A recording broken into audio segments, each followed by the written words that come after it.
안녕하십니까? 이상원 교수입니다.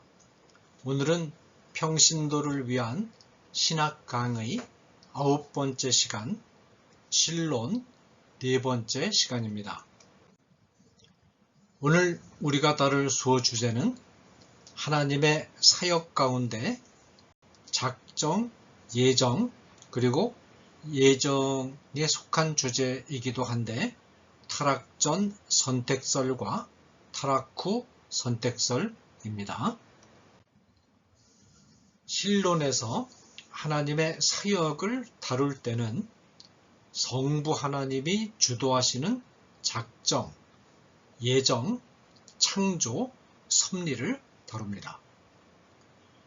성자가 주도하시는 객관적 구속 사역, 곧 십자가 위에서 성취하신 구속 사역과 성자께서 이룩하신 구속 사역을 신자 각 개인에게 적용하는 성령의 주관적 구속 사역은 너무나 중요한 사역이기 때문에 기독론과 구원론이라는 별도의 항목으로 떼어내서 보다 상세하게 다룹니다. 먼저 작정에 대해서, 작정은 삼위일체 하나님의 내향적 사역이지만 내향적 사역을 외향적 사역인 창조, 섭리, 구속 사역과 연결하는 고리 역할을 합니다. 사람이 어떤 중요한 일을 할 때 사전에 많은 생각과 계획을 세운 다음에 일을 하죠. 마찬가지로 하나님도 창조 사역과 구속 사역이라는 대업을 수행하시기 전에 치밀한 계획을 세우시는 것은 당연한 일입니다. 우주의 창조와 섭리 사역의 사전 계획을 세우시는 것을 작정이라고 하고, 범위를 좁혀서 죄인인 인간의 구원을 위한 사전 계획을 세우시는 것을 예정이라고 합니다. 에베소서 1장 11절에 모든 일을 그의 뜻대로 결일하시는 이라는 구절이 있는데, 이 구절에서 그의 뜻의 결정이 곧 작정에 해당합니다. 이 작정을 표현하는 단어군으로는 구약성경에서 에자, 소드, 하페트, 그리고 신약성경에는 불레, 텔레마, 라틴어로는 데크레툼 등이 있는데, 이 단어들은 경영, 모략, 회의, 뜻하심, 도모, 숙고, 작정과 같은 의미들을 가지고 있습니다. 시편 119편 91절에 천지가 주의 규례대로 오늘까지 있음은 이라는 표현이 있는데, 여기 주의 규례대로에서 이 주의 규례가 창조전에 세워놓으신 우주의 설계도, 즉 작정을 뜻하는 것입니다. 우주가 이처럼 하나님의 계획에 따라서 창조되었기 때문에 과학이 발달할 수 있었습니다.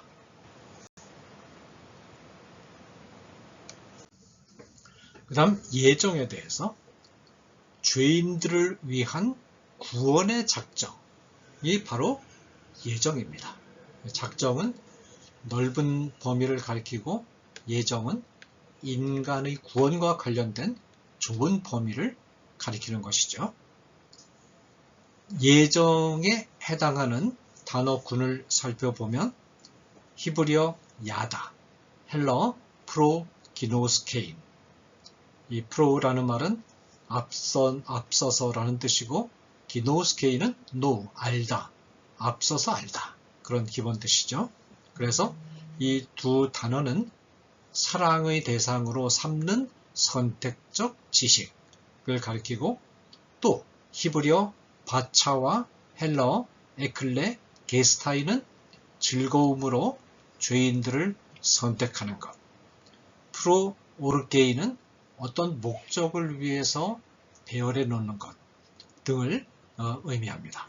그래서 이런 단어들이 예정과 관련된 히브리어와 헬라어의 단어군인데, 간단히 생각하면 이 예정은 결국 선택인데 선택은 사랑이라고 생각하시면 됩니다. 예를 들어서 어떤 남자가 여자를 사랑할 때, 깊이 사랑하면 어떤 결정을 합니까? 결혼 대상자로 선택을 합니다. 이때 남자가 어떤 여자를 선택하는 것은 사랑한다는 말과 사실상 동의어 아니겠습니까? 그래서 이 선택이라고 할 때, 예정이라고 할 때 사실상 신자들과 관련해서는 사랑과 동의어로 사용이 된다. 그렇게 보시면 되겠습니다. 예정의 내용은 선택과 유기다 라는 거죠. 조금 전에 예를 들었던 남자와 여자와의 관계에서 어떤 남자가 여러 명의 여자들 가운데 한 사람을 선택하면 다른 사람들은 유기하는 셈이 되겠죠. 이처럼 예정의 내용은 선택과 유기로 구성된다는 것입니다.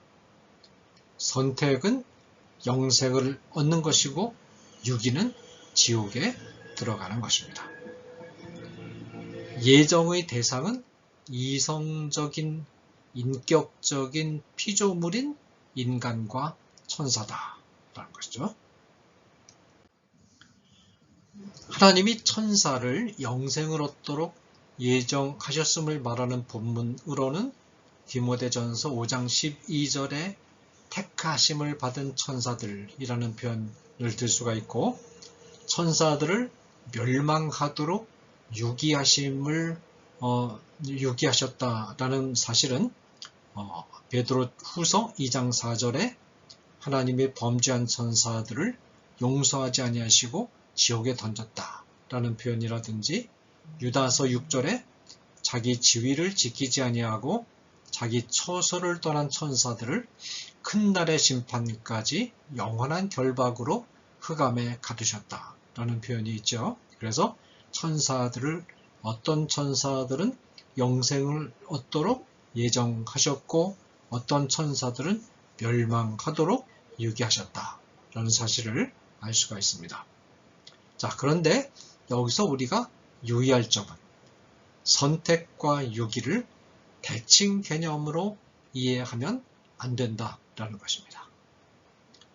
선택받은 자의 선택의 근거는 전적으로 하나님의 은혜에 있습니다. 그래서 로마서 9장 11절 16절에 택하심을 따라 되는 하나님의 뜻이 행위로 말미암지 않고 인간의 행위로 말미암지 않는다. 인간의 행위가 전혀 개입하지 않는다는 거죠. 말미암지 않고 오직 긍휼히 여기시는 하나님으로 말미암음이니라. 자, 그런데 이 선택의 근거가 하나님의 주권적 결정인 것처럼 유기의 근거도 전적으로 하나님의 주권적 결정이다 라고 생각하면 안 된다라는 것입니다. 유기의 근거는 인간 자신에게 있다라는 것입니다. 예를 들어서 로마서 요한복음 3장 18절 19절에 믿지 아니하는 자는 하나님의 독생자의 이름을 믿지 아니함으로 심판을 받은 것이라. 그런 말씀이 있죠. 심판을 받은 유기의 대상이 된 원인은 하나님의 독생자의 이름을 믿지 않은 자기 자신에게 있다 라는 것입니다. 자, 그 다음에 예정과 관련해서 이제 타락 전 선택설과 타락 후 선택설이 등장했습니다. 타락 전 선택설은 하나님은 인간이 타락하기 전에 어떤 사람은 선택하기로, 어떤 사람은 유기하기로 예정하셨기 때문에 하나님이 인간의 타락을 예정하신 것이다 라는 관점입니다.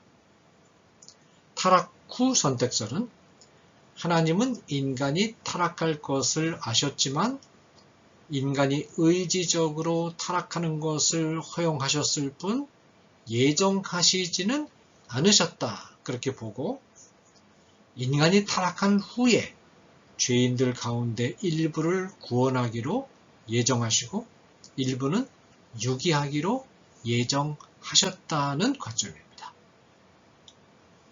자, 타락 전 선택설은 하나님의 주권을 확립한다는 점에서 긍정적인 평가를 받았지만 하나님이 타락을 예정하셨다면 인간의 죄에 대한 책임이 하나님에게 있는 것이 아닌가라는 의문을 불러일으켰습니다.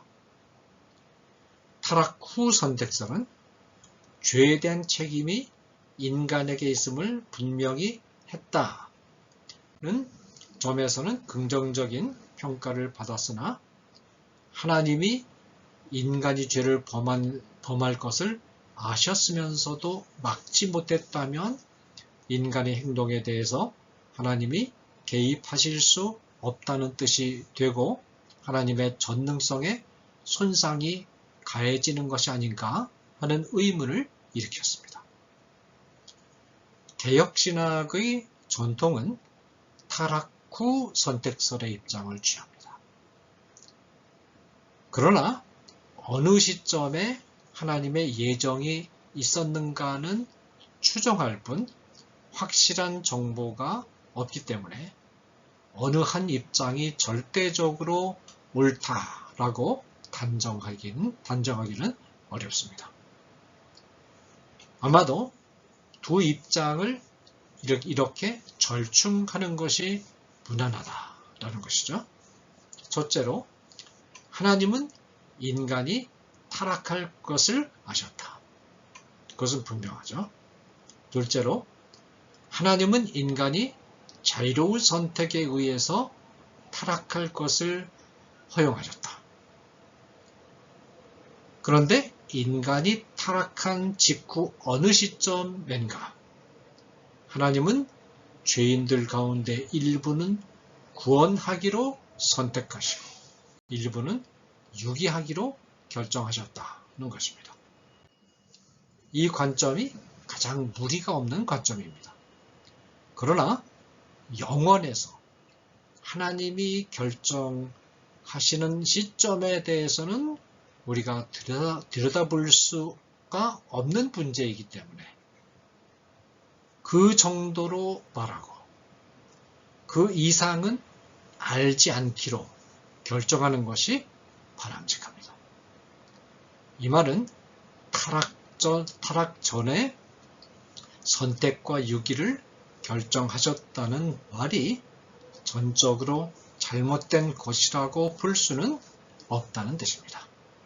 따라서 타락 전 선택설과 타락 후 선택설은 늘 가운데 조금 더 성경적인 추정으로서 타당한 것은 타락 후 선택설이지만 타락 전 선택설을 그렇다고 해서 이단으로 본다거나 아니면 전적으로 완전히 틀렸다고 그렇게 단정하는 것은 바람직하지 않고 이 문제는 인간이 들여다볼 수 없는 인간의 영역이 아닌 영원에서의 삼위일체 하나님의 결정이기 때문에 신비의 영역으로 인간이 알 수 없는 영역으로 일단 남겨두는 것이 바람직한 태도다라는 것입니다.